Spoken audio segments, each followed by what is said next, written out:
Hai semuanya, jumpa lagi dengan aku. Kali ini kita akan membahas soal-soal tentang Posyandu, Posbindu, dan Kampung KB. Sebelum kita lanjut ke topik pembahasan soal, jangan lupa teman-teman bantu aku subscribe, like, share, and comment, dan jangan lupa juga aktifkan lonceng notifikasinya agar kalian gak ketinggalan video-video terbaru dari aku. Oke teman-teman, kita lanjut ke pembahasan soal yang pertama. Posyandu yang sudah dilaksanakan lebih dari 8 kali per tahun, jumlah kadernya 5 orang atau lebih, cakupan kegiatan utamanya lebih dari 50%, mampu menyelenggarakan program tambahan serta memperoleh biaya dari dana desa yang dikelola oleh masyarakat kurang dari 50% KK di wilayah tersebut. Merupakan posyandu strata, kita lihat optionnya yang A, Posyandu Madya, B. Posyandu Purnama, C. Posyandu Mandiri, D. Posyandu Paripurna, dan E. Posyandu Pratama. Nah, teman-teman di sini dinyatakan posyandunya sudah dilaksanakan lebih dari 8 kali per tahun. Kemudian jumlah kadernya 5 orang atau lebih. Selanjutnya biayanya dari dana sehat yang dikelola oleh masyarakat yang kurang dari 50% KK di wilayah tersebut.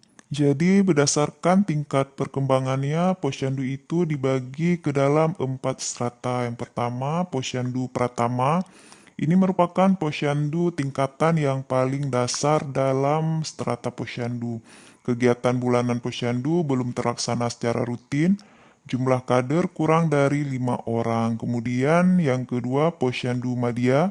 Ini merupakan posyandu yang sudah dapat melaksanakan kegiatan lebih dari 5 kali per tahun dengan jumlah kadernya 5 orang atau lebih, tetapi cakupan kegiatan kelima utamanya masih rendah. Kemudian kita lihat selanjutnya posyandu purnama. Ini merupakan posyandu yang sudah dapat melaksanakan kegiatan lebih dari 8 kali per tahun dengan rata-rata jumlah kader 5 orang atau lebih.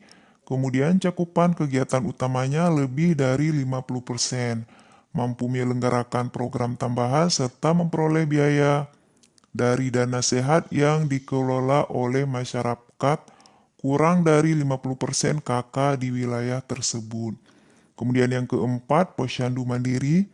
Ini merupakan posyandu yang sudah dapat melaksanakan kegiatan lebih dari 8 kali per tahun. Rata-rata jumlah kadernya 5 orang atau lebih. Kemudian cakupan kelima kegiatan utamanya lebih dari 50%. Mampu menyelenggarakan program tambahan serta pembiayaan dari dana sehat yang dikelola oleh masyarakat lebih dari 50% KK wilayah tersebut. Oke teman-teman, kita kembali ke soal yang pertama. Jadi strata perkembangan posyandu itu cuma ada 4. Yang pertama posyandu pratama, kemudian posyandu madya, kemudian posyandu purnama, dan posyandu mandiri. Berarti option yang D ini tidak termasuk ya teman-teman. Selanjutnya yang memperoleh biaya dari dana sehat itu posyandu purnama dan posyandu mandiri, berarti option yang A dan E kita coret juga. Selanjutnya dana sehat yang dikelola oleh masyarakat yang kurang dari 50% KK itu termasuk ke dalam posyandu purnama. Jadi jawabannya adalah yang B. Karena kalau posyandu mandiri itu dana sehatnya dikelola oleh masyarakat yang lebih dari 50% KK. Oke teman-teman, kita lanjut ke soal nomor 2. Nyonya A membawa anaknya yang masih balita ke posyandu yang diadakan di desanya. Saat ini anak Nyonya A sedang dilakukan pengisian KMS. Meja keberapakah pengisian KMS dilakukan? Kita lihat optionnya. Yang A meja pertama, B meja kedua, C meja ketiga, D meja keempat, dan E meja kelima. Nah, jadi yang ditanyakan di soal adalah meja tempat pengisian KMS. Oke, kita bahas satu-satu. Nah, tata pengaturan meja posyandu itu ada 5 meja. Yang pertama, tempat pendaftaran dan penyuluhan, kemudian meja kedua, tempat penimbangan bayi, balita, kemudian pelayanan pasangan usia subur, bumil, dan busui, kemudian meja yang ketiga pengisian KMS, meja yang keempat penyuluhan perorangan pada bumil, busui, dan pus, pelayanan oralit, vitamin A, serta tablet FE, kemudian meja yang kelima tempat pelayanan KIA, KB, dan imunisasi. Nah, berarti jawabannya adalah yang C, meja ketiga adalah meja tempat pengisian KMS. Kita lanjut ke soal nomor 3.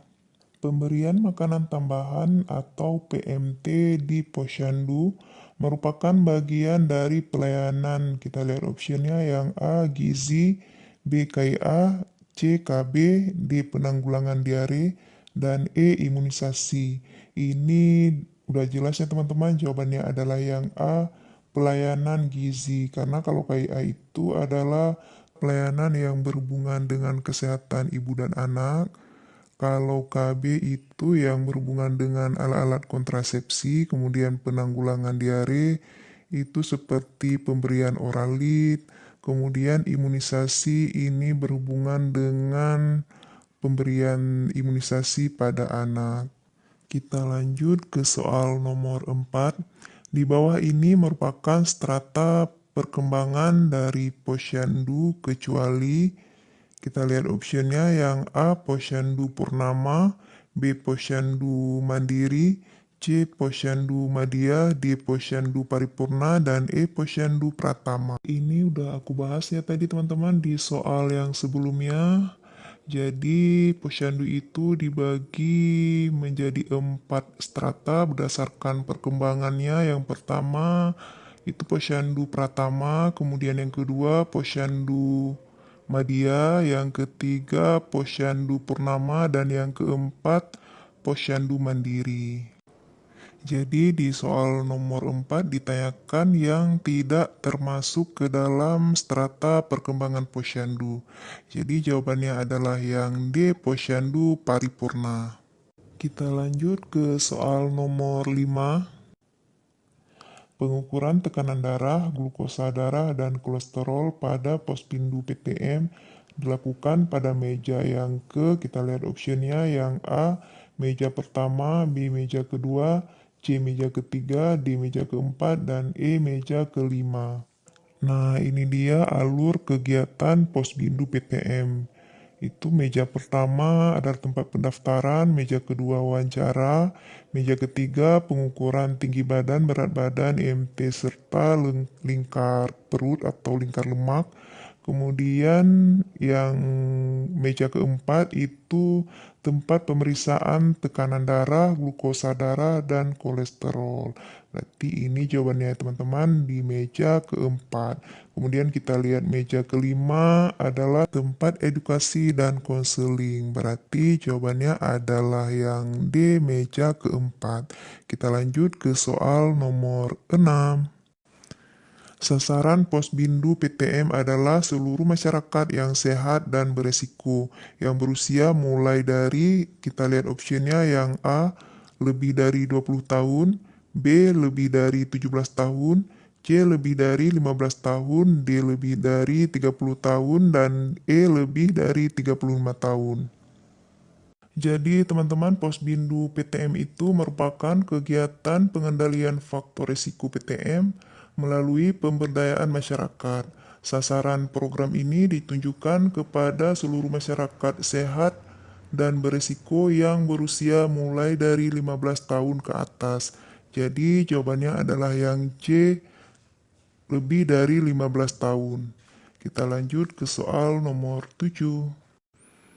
Satuan wilayah setingkat desa di mana terdapat integrasi dan konvergensi penyelenggaraan, pemberdayaan dan penguatan keluarga guna meningkatkan sumber daya manusia, keluarga dan masyarakat merupakan pengertian dari, kita lihat optionnya yang A, desa sehat, B, desa terbina, C, kampung keluarga berkualitas, D, kampung keluarga berencana, dan E, desa siaga.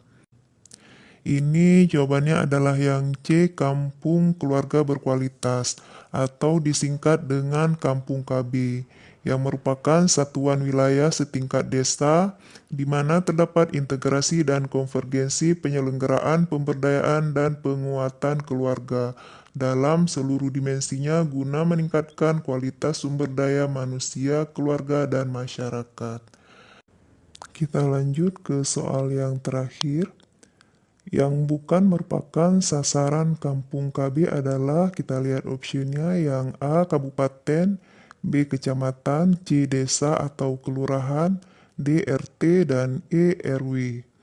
Nah, ini dia teman-teman sasaran wilayah kampung KB. Itu yang pertama kecamatan, kemudian yang kedua desa atau kelurahan, yang ketiga RW, dan yang keempat RT. Jadi di soal nomor 8 ditanyakan yang bukan merupakan kampung KB. Jadi jawabannya adalah yang A, kabupaten. Oke teman-teman, cukup sekian pembahasan soal pada hari ini. Terima kasih yang udah tonton sampai habis videonya. Terima kasih juga yang udah subscribe, dan jangan lupa aktifkan lonceng notifikasinya agar kalian gak ketinggalan video-video terbaru dari aku. Sampai jumpa di video berikutnya. Bye-bye.